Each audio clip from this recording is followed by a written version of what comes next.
What's up, everyone? We're back. Welcome to Doctorly Unhinged. I'm Dr. Shah. Dr. Maxfield. And today we have some hot topics for you. We'll be doing a brief life update. Then we're going to be hopping into our product of the day and going viral on social media and in the press right now. Fake Botox, counterfeit Botox is circulating around the United States. We're going to give you our tips to avoid them and what we think about this scandal. Then we're going to be talking about what happens when you don't rub in your sunscreen properly. This is just going to be a sun care tip for the summer we think you should all be doing. And finally, we're going to be talking about the internet's favorite sunscreens. So not our favorite sunscreens, but the internet's favorite sunscreens. And we're going to see what people have been loving online. You ready to get into it? Let's do it. All right. So to kick it off, what's going on in the world of Dr. Maxfield? They're still loving watching the candidates. No one else cares, but this is like one of the biggest chess tournaments of the year. We are into the finals, and it has been a dramatic finish. We have Gukesh, Hikaru, Jan, Fabiano, some of the favorites. Hikaru's a big streamer, so I know a lot of people know him. Anyway, I'm super thrilled. Finals are tonight. I'm going to catch my recap at 9 p.m. The other thing is I'm leaving the country this week. I'm kind of stressed out. I don't like to travel, but it should be a great trip, hopefully meaningful and useful as well. Where are you going? I'm going to France. Paris, France. Dr. Maxfield travels the world. I have very strong opinions about Paris, but I will not voice them online right now. So have a good time. Have no food recommendations for you. Okay. So good luck. And no, have a great time. No, you're going to love it. Have you been to France yet? No, but this one's a real quick in and out trip. Like I think I'm there for 2 days. Yeah, it doesn't mean you won't see the Eiffel Tower. May be true. I've seen the Statue of Liberty from a distance as well.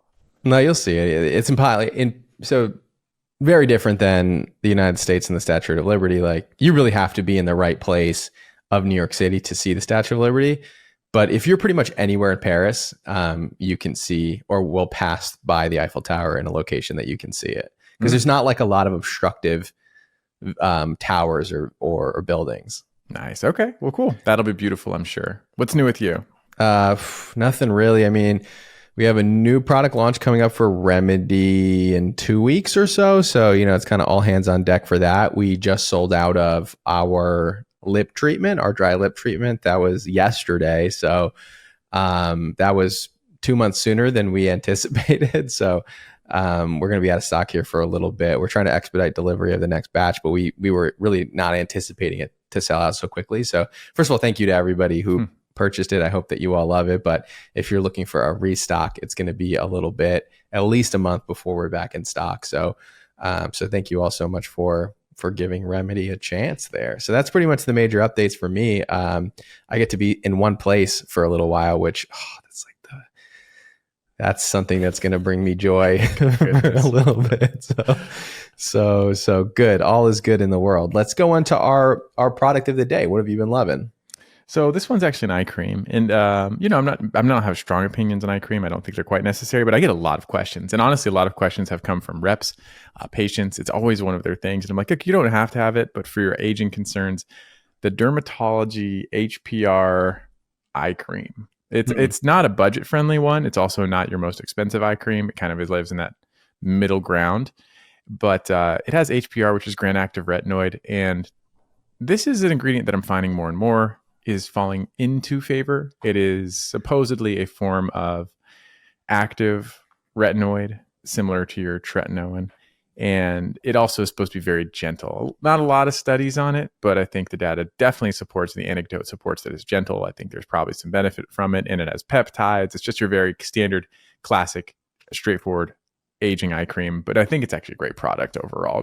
I've got a lot of feedback from it from people now at this point. They seem to love it. Okay, that's good. All right. I really haven't. I think I might have tried it just once. I've never used it consistently. I'm a big eye cream guy, actually. Big fan of eye creams in general, if you can find the right one. And still have always been a fan of the one from Biossance. But you've been mentioning this one for a while, so I think I got to give this one more of a serious chance here. My product of the day is one that our previous esthetician put me onto. So you've all seen Low on our YouTube videos in the past. But she is always recommending this one to her patients, but also recommending this one to me all the time. So we're going to try it live. This is the Skin Better Science Tone Smart Sunscreen Compact. So this is a sunscreen compact. So it is, I'm going to show you kind of what this is. It really is makeup in sunscreen format. So it comes with this little pad. Wait, let me show you what this is. So only if you're watching on YouTube, you'll see what I'm talking about here, but it's essentially like a little compact that a makeup would come in, like a blush or something, I guess. Little compact. It has a mirror that's associated with it. And it comes with this little sponge. And it is a tinted sunscreen that comes like this. And it's a powder. And basically, you're meant to just kind of like put a little bit on the thing and then apply it to the face. So we're going to try it live and see how it does with my skin. Just also, for those of you who can't see, he's wearing a white off-color shirt. Already, this is a dangerous, delicate procedure. But do you see how it makes a difference? Yes, I'm watching him apply it. The one thing that's hard is the video I see is going to be lower quality than what everyone else is going to see when this posts. You can see it on my nose. I can see it on your nose. So, but the good news is, I mean, I can't really see it elsewhere. I'm sure it's like, it kind of like evens your complexion, I should say. You look smoother, I guess. So I think this is kind of meant to be more of like a makeup. But you see, it like kind of really did even out my skin tone, took out some of the redness that I had at my cheeks, kind of minimized the appearance of my pores by essentially hiding them with this. And, depending on your skin tone, this could blend really, really well. So overall, I think it's a nice product. It's pretty expensive. I think that similar products are also expensive. There's one from Dior that you can buy at Sephora that's also probably a little bit even more expensive than this one. I think this one's like $65. She swears by this for reapplication. So I don't think this would be a great, because you're just not going to get the thick enough layer that you need to get that SPF 68 using a powder. Like you would have to use the whole thing essentially. So this is really just, in my opinion, a really good way to reapply sunscreen, knowing that you're not going to get the SPF on the label with the amount that you're applying. So if you're applying a nice base of sunscreen in the morning and using this to reapply, my opinion, especially if you're just like indoors and not in the Miami heat for, several hours, I think that this is a nice reapplication that will be elegant and give you at least some additional protection from the sun. And I also think because it's a tinted sunscreen, that you could actually use this as like a second layer of sunscreen. Like let's say in the morning you wanted to have that cosmetic masking effect of the product and you put a non-tinted sunscreen as your base and use this as almost like a little bit of foundation, then you would get the tinted sunscreen component to it. And I think that could compound the benefits of your initial sunscreen. Necessary? No, but applying it just now, I kind of liked the way that it made my skin look. Nice. Actually, it's important. I think it's more important for a lot of people than we realize, because reapplication throughout the day is one of the hardest things to actually maintain. So the product has a lot more utility probably than I'm even giving it credit for at this moment. So I love it. I haven't tried it myself, but I can totally see the utility. The problem with Skin Better is that it's like only available through your dermatologist or through a link online from a provider that you are already connected with. So you can like make an account. Like we've talked about Skin Better before. We'll put a link if you're watching on YouTube and you can shop for Skin Better products, but the accessibility issue is a little bit limited because you can only get it from a link. You can't just like Google it and buy it essentially. So you really can only get it from that link, which is plus or minus. At least you're getting authentic product, but at the same, because it comes right from Skin Better Science, the brand, it ships directly from them. But then the downside is that it's just not like, you can't just like walk into Sephora or Ulta or Target and buy it. So that's a little bit of a bummer. Yeah, for sure. So speaking of authentic products, such a nice segue. There is, and it's all over the news. I'm seeing it everywhere, on every news channel, on the television news channel. So I don't know how to really watch this, but like fake Botox. Are you buying it? Are you using it? Are you at risk?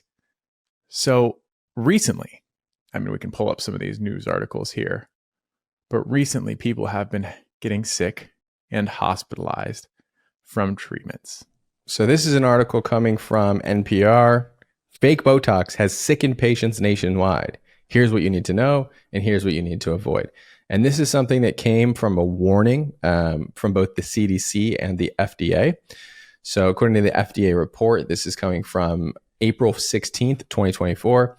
FDA is alerting healthcare professionals and consumers that unsafe counterfeit versions of Botox have been found in multiple states and administered to consumers for cosmetic purposes. The FDA is aware of these adverse events, including hospitalizations linked to the counterfeit Botox. Symptoms include blurred or double vision, difficulty swallowing, dry mouth, constipation, incontinence, shortness of breath, difficulty lifting the head. So this seems to be kind of spreading up and down mostly the East Coast here. And what do we think about this? And what can patients do to try to avoid complications like this?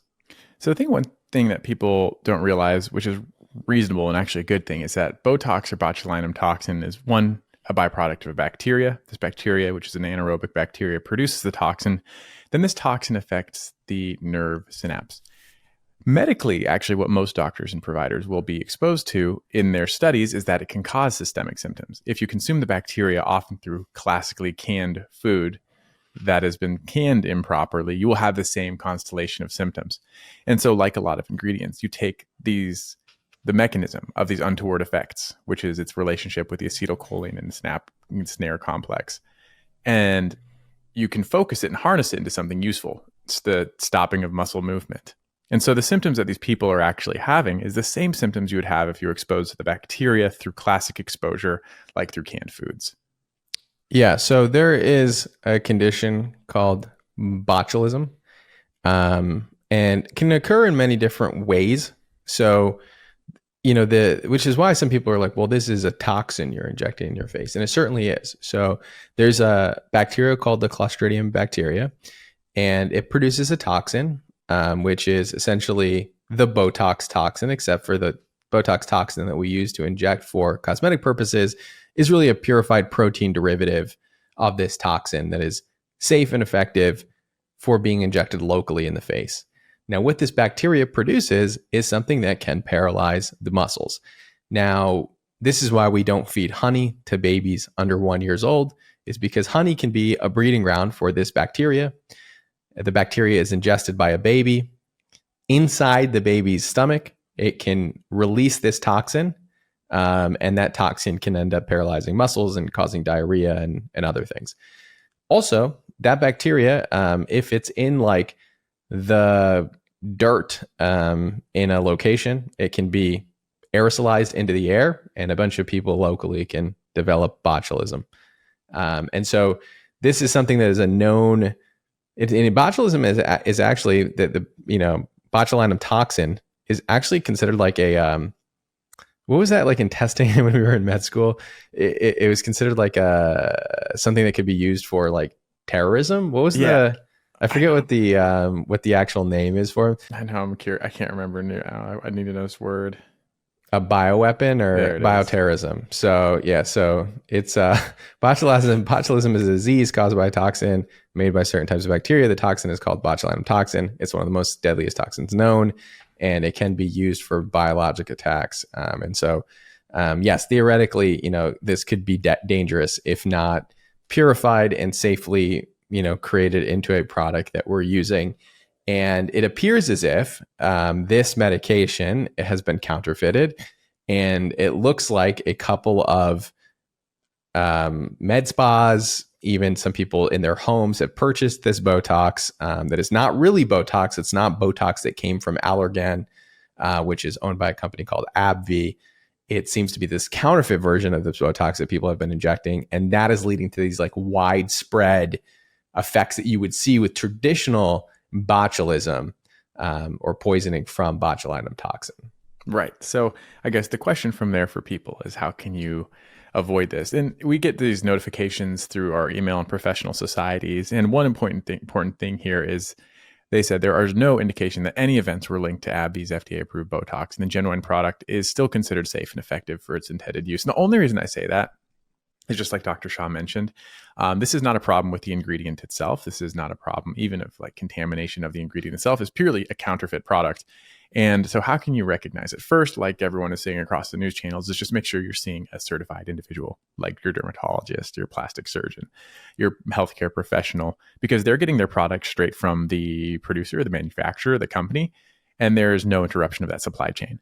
There actually was a useful-ish thing that was sent throughout the professional societies, and that there are some things you could look for if you happen to have the counterfeit product in hand. It might look like this. It might have the vial container lot number C3709C3. So if you remember that and you're getting Botox and you notice that, then congratulations, you've just saved yourself. It also might say botulinum toxin type A instead of the packaging should say onabotulinum toxin A. The counterfeit might say it has 150 unit doses, which is not on your true dosing, which comes in 50, 100, or 200. And then the other one is a little bit more obvious in that the language on the packaging is not in English, as the pure and true products are distributed in America and therefore have English as the language on the product itself. Yeah, definitely. Now, it appears as if these were all done. All of these cases have been at non-medical facilities. So, take that for what it's worth there. Doesn't mean that going to a non-medical facility is necessarily going to be dangerous. But it appears as if these have all been done at either somebody's home, some unregulated medical area, a med spa, and these have either been injected by untrained professionals or by people that have no medical training at all. So ultimately, it appears that probably one of the safest things you can do is go to somebody that is known for doing this and trained to do this. And the other thing, there's not really much that you can do, honestly, because everything that you just named there, Dr. Maxfield, is something that pretty much no customer or patient sees. So no, because like truly, I'm trying to think of it from like the patient perspective. Let's say that you see this report and now you're worried. You're about to go in to get to your Botox appointment and you're concerned, is the product that is going to be injected into me counterfeit? And if it's counterfeit, am I going to get all these terrible symptoms of paralyzation that people are experiencing? And so I think that's a legitimate fear, right? Like, there is this already inherent distrust of the medical system. And then you see reports like this and you get worried about them.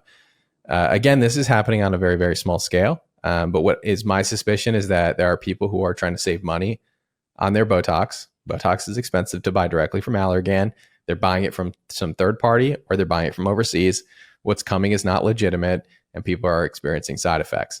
So what can you do? Because when you're a patient, you actually don't, a lot of times, and this is what we do in our office, we actually draw up in a back room. And then we just come into the room with the syringes filled with the amount that we requested. So if I say to, our staff, hey, I need 40 units of Botox for this patient, they're going to come back in with, 6 syringes filled with 40 units that I'm going to then inject, right? So they're never actually seeing the packaging in which this is coming in. And one thing you could do is if you're going to a place that is certainly doing like a discount Botox and it's not at a medical facility and you are skeptical, you could ask them to show you where they drew up from. Be like, I want to see the packaging of what you drew from, and everybody should have that. And if it has everything on it that looks legitimate, then maybe you'll feel a little bit safer. And then just going to somebody that you ultimately trust. I mean, every Botox bottle has a lot number on it. And that lot number we log in the system. And we do this really because in case there's any untoward side effect, they can trace it back to that original lot number. So everything has a lot number that's registered with Allergan or AbbVie. I spent a long time before this episode trying to see if there was a way that somebody could type in a lot number to legitimize it, but apparently there's no like public facing portal for that. So you can't like get the lot number, type it in, and have some verification from Allergan that this is legitimate Botox. So there's not really much you can do other than going to somebody that you really trust and asking them to look at the packaging that they're being injected with. Right. And it speaks to the difficulty, again, from the consumer side. It's like, how do you know you're getting? How do you know what you're getting is safe? And honestly, for the moment, though, I think as this is a trending topic, if your doctor's aware of this, I think it's not unreasonable to honestly ask that. Although historically, it probably would never be asked for. But I think at the moment, as more doctors are aware of this and as more patients become aware of this, I think just to kind of establish that peace of mind, I don't think it's an unreasonable ask, even if you have to provide some context as to why you're asking, because some people still won't be aware that this is a thing, especially if they're not on social media and they are just purchasing straight from the manufacturer. They might not know that this is going to be a problem or has been. Okay. Well, that pretty much sums it up. I think this is not something to be like widespread worried about, but I think it's overall just kind of a warning that, Botox and any cosmetic procedure is a medical procedure. Skin is being broken. Things are being injected into the skin. You want to make sure you're going to somebody that you know has both the skills and the integrity to be ordering authentic product, so that you can be doing the best things for your own skin health. So ultimately, just be cautious, be thoughtful. Don't always look for the best price. You are dealing with your body, which is directly related to your overall health. Just be cautious out there. So next up, let's talk about this very particular burn that we're seeing circulated online. This one was sent to us from a Reddit forum, but ultimately it's a picture of a guy's back, and his back is really burned in a very particular pattern. In fact, it has a little M on it. And that's because they used a spray-on sunscreen, but then didn't rub it into the rest of the back. And so you see areas of erythema or redness, and that redness is the areas where the sunscreen didn't apply. Now, this to me is reassurance that sunscreen certainly works, because the areas that were covered, he did not get a sunburn in, but the areas that were uncovered, he did get a sunburn in. So if you're watching this on YouTube, we'll show an image of what this particular sunburn looks like. If you're listening to this online, essentially there's just patchy areas in which the sunscreen wasn't applied, and those areas are significantly burned. Yeah, so this is something we'll see, or I'll see this 50, 100, 20, 200 times this summer. And so while this picture looks wild, this is actually like daily life for human beings who are using spray sunscreens. And that's what my biggest knock on spray sunscreens. This is a real problem, a consistent problem. And so even in our recent video, I think I talked about how I use spray sunscreens. First off, if you're spraying and there's wind, it's blowing it away. Second off, if you're spraying it on a certain area, you need to make sure it extends to the adjacent areas too. And you just do that simply by rubbing it in. Third, the way I like to do it, which I think is the best way to do it, is actually just spray it into your hand. That's the only way you can guarantee like a consistent coverage across the areas, because when you're spraying it, it's uneven, it's blowing around. You get a little bit here, a lot more there. But if you just spray it into your hand, you apply it to all the areas and you get a consistent covering and protecting. It kind of negates the whole point of a spray sunscreen, in my opinion, which speaks to the question of how valuable are they? But I really do believe that that's the only way you can use these effectively. 100%. So those are the tips. Apply, like rub it in. You're just otherwise just not going to get the coverage that you need. And this sunburn is not only going to take a while to heal, but it's also going to look crazy for a little while. So just be cautious out there. Simple tips for the summer. Now let's go on to some of the products circulating online that just consumers like, right? So there's what we like. There is kind of what's going viral, but then what are real people, right? Not influencers, not any, like, who are real people, real users, all of you listening to this, like, what are you really liking? What are you really using? And so we're going to go through some of the internet's favorite sunscreens. It is that time of the year again, and we have a lot of sunscreen videos scheduled for YouTube in general, but let's just talk about some of those top products. So what are we seeing online? So some of the products I'm seeing, there's actually a disproportionately high number of Korean products on this list, which again, I think speaks to the aesthetics of them. And then also, hopefully, it speaks to, I guess, the visibility of the Korean sunscreens, even though there are extra steps required to purchase them. So first up is a couple that have gone viral over the last year or two. One is Round Labs Birch sunscreen. I think we've talked about that recently or will have soon. The second one is Beauty of Joseon. Those are two that compete, the Rice Relief Probiotic Sunscreen. Those are two that compete for top in my book. I do absolutely love them. One is actually one we've talked about before too, the CeraVe Hydrating Sunscreen. That one, it's a very different sunscreen actually from the rest that they listed, which is surprising. That's like aesthetically a very different quality. And the other one's one I have not used. This one's Bioderma Photoderm Aqua Fluide. Those are a few. And then Isntree Watery Sun Gel is on here, another great. And then one that I ran to try just before because I saw it's on the list is the Numbuzin One. And this is specifically their clear filter sun essence. It's good. It is really good. I've used it before. I forgot I had it and I just used it again. It's exceptionally soft. If you look at the ingredient list, it's kind of wild because you have like realistically maybe 15 different antioxidants plus the sun filters. And somehow it still feels minimalistic, lightweight, but it's not the most simple product because of the laundry list of antioxidants in there. Right. This is a product I have not tried, but we're getting more into these Korean sunscreens, and I think aesthetically, I mean this is what most people are looking for, right? And this is why I say, the sunscreen best sunscreen is the one that you'll use every day, because you'll see all these products that are promoted online, but ultimately, like, the people move towards the ones that are the most cosmetically elegant at the end of the day. And that's why, Round Lab Korean sunscreen exploded this year. That's why Beauteous Joseon for the last 3 years has been one of the most popular sunscreens. Bior's UV Aqua Rich, which I wasn't a huge fan of, but I was a huge fan of Isentree's Hyaluronic Acid Watery Sun Gel, which again made this list. So all of these sunscreens tend to have one thing in common, and above all else is the cosmetic elegance of these products. It is the number one, in my opinion, most important thing people look at when trying to choose a sunscreen.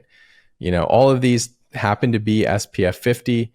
They all happen to be Korean sunscreens. And I think that's just the nature of the beast. So there's also this Skin 1004, which is another sunscreen from Korea, which is incredibly popular as well. So I think it all just comes down to one thing, and that's just finding sunscreens that are going to blend well with people's skin. And I truly think that that's the only thing that people care about. Yeah, definitely. I mean, we get this question all the time. I probably get it 5 times a day at this time of year. What's the best sunscreen? What's the best? And my answer is always the same, and it's not the one they want. It's what will you wear? Because this is a regulated ingredient. We know the effectiveness is there if the numbers match up on the packaging, 30 plus, and then broad spectrum or PAA plus. And so really it's very difficult because it's just like, what aesthetically are you looking for? And I'll give you I have a printout. I'll give you a list of a few that I find work for different types of skin types, and then they can try them out and hopefully find one they love and wear it consistently. Can I say though, these new sunscreens, these Korean sunscreens are so aesthetic and so hydrating for someone who doesn't have particularly dry skin. I'm finding that these moisturizing sunscreens really make that morning moisturizer feel redundant. Like it wasn't the case, I think, with older sunscreens. And again, this is depending on you. For dry skin, you probably, and the older you get, I think you do need that morning moisturizer and you need to moisturize throughout the day. But these hydrating sunscreens are so good. Like it feels like I'm doing the same step twice. For a long time, it's been at least 2 years where, like, every time I build a morning routine, I kind of conspicuously leave off moisturizer. Me too. And people always inevitably say, well, like, what about your moisturizer? And I always say you can use one. But I think that most sunscreens, I mean, if you really look at the Yankee list or the ingredient list on sunscreens, pretty much any sunscreen, not just the newer ones, but pretty much any sunscreen, there's always hydrating ingredients in there. There's always, different lipids, whether it's shea butter or whether it's humectants like glycerin. There's always something in there, right? Because in order to create like an emulsion that is going to be a sunscreen that you can apply to the skin and have the product be the texture that you need it to spread, essentially, you almost have to have these moisturizing ingredients and the same moisturizing ingredients that you would find in any moisturizer product. So I truly believe that, some sunscreens are certainly more hydrating than others. Some of them are marketed as moisturizer sunscreens. Those tend to actually fit exactly what the description says. But I think pretty much any sunscreen nowadays really is geared to be a moisturizer as well. And you could potentially skip that step, especially, like you said, if you're not somebody who has like extremely dry skin that needs 2 layers of moisturizer. There it is. Another optional step, a nuanced step. Absolutely. So that pretty much covers up everything. I did want to like circle back on some of the questions that we had from the previous chat, because we did ask last time about like what people's hobbies were. Yeah. And I just wanted to read some of these off so that we can discuss them a little bit. So bear with me while I pull up the comment section here. So First top comment here is main hobby is, this is coming from Helen DK9. Main hobby is skincare. Second closest weight training. And third would be reading. Then we have Mary saying reading, walking, hiking, being in nature, playing board games. And then a lot of comments about washing their hands. Then we have some gardening, some cooking, some traveling, animals. I live in the woods and I'm happiest outside. And so, I think people do have this eclectic mix of interests, and we're sort of in one of those interests is skincare. So it doesn't seem that people that are into skincare particularly have that many overlapping hobbies outside of skincare, which is sort of interesting. And there was, I think, one person that mentioned chess, but I can't find the comment. The one person. Oh, well, thank you for trying. It's really cool. Like, it is finding like a piece of common ground that kind of unifies a lot of different personalities and interests. Shout out to the board game person there. I have like 50 board games here, but no one plays them. It's hard to find board game people. It's also hard to find the time. I like the complex ones, the strategy ones, but board games are great. Cards are great. There are a lot of hobbies I like. As I was looking through the list too, I'm like, yeah, I like that. But I'm kind of one of those people who's done a little bit of everything in my life and enjoys almost everything I do. Board games, I think, are underrated. I think anytime we've actually taken the effort to sit down and do a board game with like a group of friends, it's always a great time. Mm-hmm. Always, right? But it feels like it doesn't happen enough. But they're always a good time because it's good, clean fun. You get to chat. There's always good laughs during these board games. So I kind of love that. I was always a huge fan of like card games, like Hearts, Spades, Kent. So those types. I'm a big card game player. I used to play Hold'em all the time. So yeah, I think those are a ton of fun, and I think more and more like kind of the best days are the days where just a group of friends grab some coffee, some tea, just kind of sit around the table and chat. Those are kind of the best nights, I feel like, for me. So I don't know. I don't really have too many hobbies because I work so much on different projects, and I find a way to like make all my hobbies work somehow. But yeah, I think you're always been somebody who's had like a ton of hobbies outside of whatever you're working on. And so I think it's interesting to kind of see what the overlap is. Yeah, for me, it's like a way to balance and offset. I've always needed that, like, if I'm doing something artsy, I have to do something physical. If I was doing too much physical, I always had to do something artsy. And so there's still like this weird balance in my life where I can feel it. Like if I'm pulled too much in one direction, I have to offset it. So that's kind of how hobbies have always filled my void. That's why I get painted when I painted. That's why I like do chess now. I just needed more mental exercise. Like I needed to like aggressively push my mind. I did language at one point. Like it's always something, and there's always some balancing reason why I'm doing one thing or another.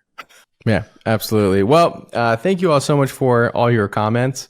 And we'll try to see if we can incorporate any of the things that you all mentioned, knowing that they're hobbies. So thank you all so much for tuning in.